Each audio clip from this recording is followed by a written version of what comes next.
Dead money don't make money.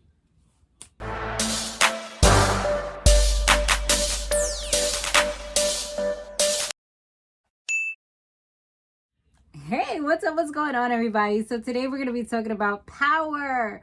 Power Force, episode 6, okay? Definitely make sure that if you're not yet part of the family, that you go ahead and hit subscribe, turn on your post notifications so you don't miss any of my videos, boo. So, it was a pretty good episode for me. So Claudia, she called up Tommy because she had to get rid of her ex's body real quick.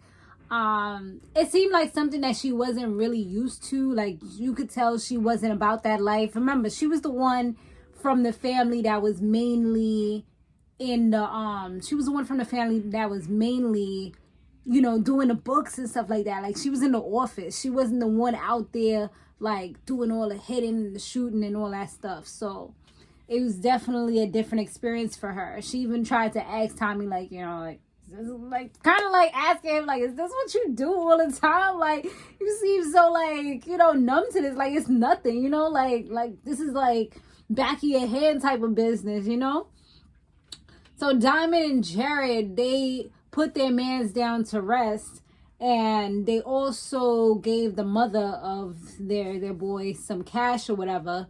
And they also, on top of that, on the flip side, I would say Vic, he was also putting his best friend down to rest, his best friend Simon. And all of this was because of the deal that they did with Tommy to get the Serbians. So, there's definitely hard feelings. You know how they say no hard feelings? There's definitely hard feelings that are happening here. CBI and Vic, so when they met up with Tommy, they're like, we can't F with you anymore. Like, that's pretty much it. Like, we cutting ties.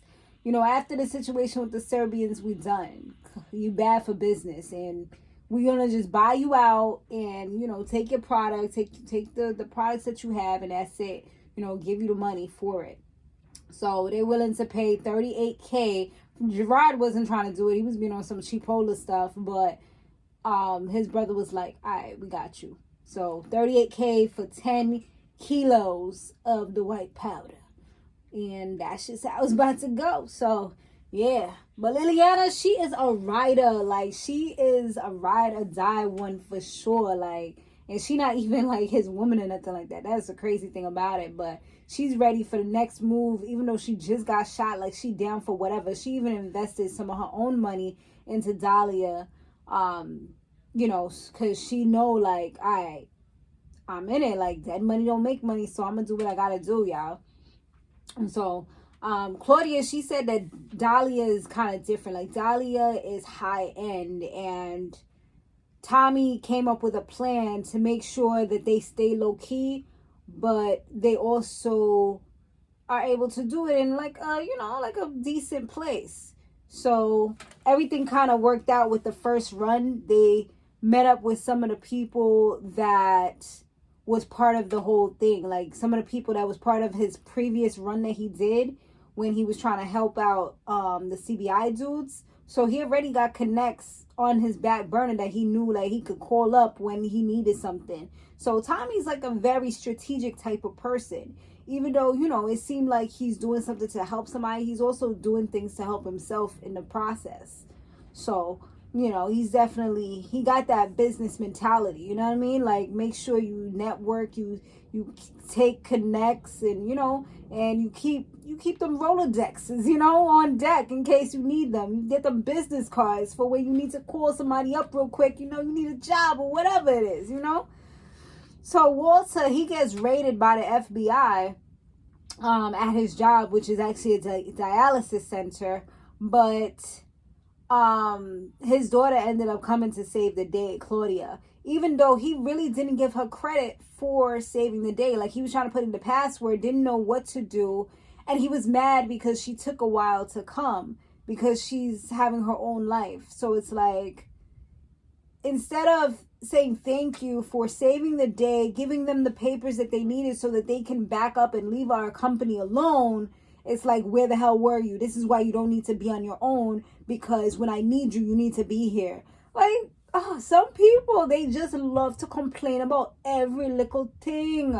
Man, like, I know people like that. Like, I've met people, like, instead of having gratitude and being grateful for the little or simple things or what went right, they just nitpick about everything that's wrong and just kind of lament on that. And that's what they kind of use as, you know, as their life, you know. It's like, instead of seeing the cup half full, they always see it half empty. Like, it's always bad, you know. It's all about perspective, my dear. So yeah, that's how that went down. And the crazy thing about it, I don't know if it kind of made him more stressed out or whatever, because when he got home, he was laid out on the floor like his driver, but it's actually his brother-in-law. Because I found out that later on. I was like, I forgot that he was the brother-in-law. But the brother-in-law, he actually found him laid up. And he's like, don't think that you can hide this from me. Like, I know what's going on. And you need to make sure you let these kids know so that they don't have to go through this a second time. But, you know, Walter's stubborn. He doesn't want the pity. He doesn't want people. Like, he's just messing things up because, you know, times that they could be sharing together as a family, you know, because obviously, even though they have their woes and they have their craziness, they do love him. Like, luckily Vic knows, so he's kind of mentally prepared. But the daughter, she kind of knows now, but, you know, obviously they keep on denying it. So anyway, Vic gets the courage to tell his father later on that day or another day that he's going to be bringing Gloria to dinner, to family dinner on Sunday. And I'm like, this is going to be awkward. Like, I just know it's going to be awkward. And his father's like, she's not welcome. So that's only for family. And she will never be part of the family. So don't even do it to yourself. And he's like, just make sure you make room. You know, make sure you make another seat at the table. Because we're coming. And I'm like, damn, Walter, you losing a grip on your kids. You losing that control that you felt like you had at this point. What you going to do, Walter? You know?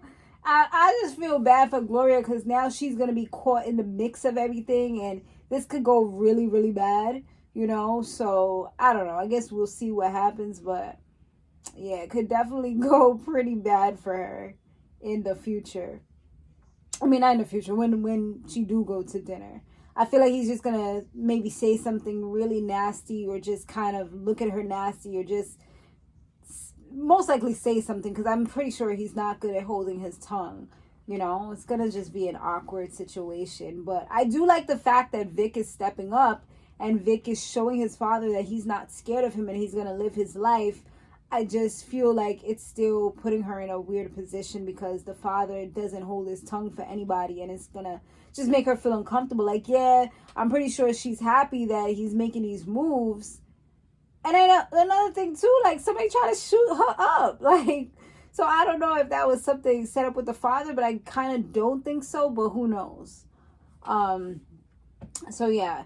Now Tommy, he tells his brother finally like what he does and stuff like that. Oh, before I talk about that, the crazy thing is, even though Gerard and them, they was good, Gerard actually paid Tommy's brother to kind of keep an eye on Tommy because he wanted to see what was going down. But that kind of backfired because when he went to go see his father, you know, see what his father was up to, he seen that he was with Tommy, so he didn't want no parts of it. He was just like, damn. Like, maybe he was disappointed that now he's feeling like his father's part of the drug game or whatever. I don't know. But he just wasn't with it at that point. He even gave the dude a refund. Like, nah, you got to find somebody else because I ain't doing this. Now, Tommy, he ends up telling his brother everything. And that was at the same moment.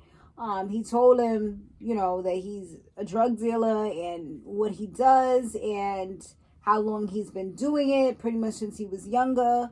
You know, he's been doing petty crimes here and there, and he just led him to where he is today. So the brother now, he wants in on it, and he's like, nah, like, I'll help you out, but I ain't trying to put you in on this with me. Like, nah. Because I feel like the reason why is because he wants to protect him. It's like now he finally knows that he has a relative that's decent and it's kind of pure, you know what I mean? And he has a real, like, brother. Like, this is your real blood, you know what I'm saying? So he's trying to protect him at all costs. And he don't want to put him to jeopardize him and possibly lose him as well when he just got him. So he'd rather just give him the money. But his brother don't want handouts. And a lot of men are like that. A lot of people in general like that. Because I know I don't like nobody's handout. Because you ain't going to ever say, like, oh, I did this for you or whatever. Like, nah. Like, I did this on my own. Like, at the end of the day, I just got that much pride because I've been doing stuff. You know what I'm saying? But that's the same way that he is. You know, he's just like, I don't want any handouts. Like, I want to find a way out. That's different, you know? Like, he trying to make that big money on his own and not have to say, well, you know, my brother brought money for me all the time or whatever, every week or whatever, and all I did was sit down and do nothing. Like, nah, he wants to be out there. He wants to be out in these streets, man. Now, Claudia's friend, the same one that Tommy had told her, like, nah, he can't be a part of this. You know, she was trying to argue and say, but what about Liliana? Like, you saying that she's so good. He's like, I know the people that I'm putting on. Like, Liliana's different. He's like, your friend is more like a customer right now. Like, you can't be putting him on to everybody. Like, they got to start from the bottom and work their way up, if anything. You know, you can't just put everybody in on it. So she started ghosting him. And then he came on some trying to choke you and kill you type of stuff, like sneaking up on her. So she had to end his life. So there goes another body done, you know, and once again, they had to do what they had to do and get rid of it. But at the end of the day, the crazy thing about it is Tommy was right about him. He's pretty okay with, you know, knowing people's character for the most part. And what he said was pretty much right about this dude. Following that, there was a gangster ass scene where Walter ends up killing, I think they were Serbians, if I'm correct. It was like 3 of them about to eat their dinner and stuff. And I'm pretty sure it was Serbians because Vic had told him, you know, about the situation with the Serbians and CBI and all that stuff. So he's like, you know, he wasn't really too happy the fact that they was hunting him or whatever and they killed his best friend. So Walter came in like the quiet storm, just shot up 3 of the Serbians, told one of them to send a message to the leader, but then he was like, you know what, actually, boom, boom, I'm going to let her do it. So he pretty much told the waitress she got to relay the message to the leader of the Serbians.